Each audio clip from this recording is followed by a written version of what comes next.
Welcome back to our channel.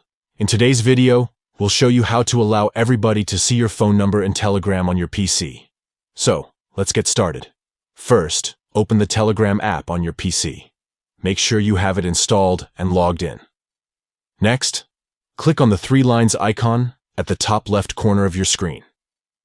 This will open the side menu. Now, locate and click on Settings from the side menu. It's usually towards the bottom.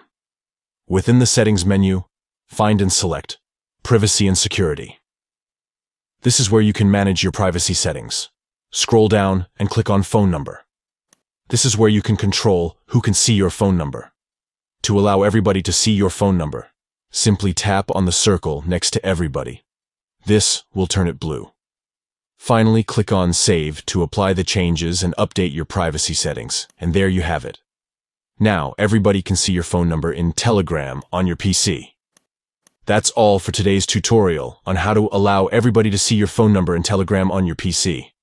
If you found this video helpful, please give it a thumbs up and subscribe to our channel for more useful tutorials. Thank you for watching.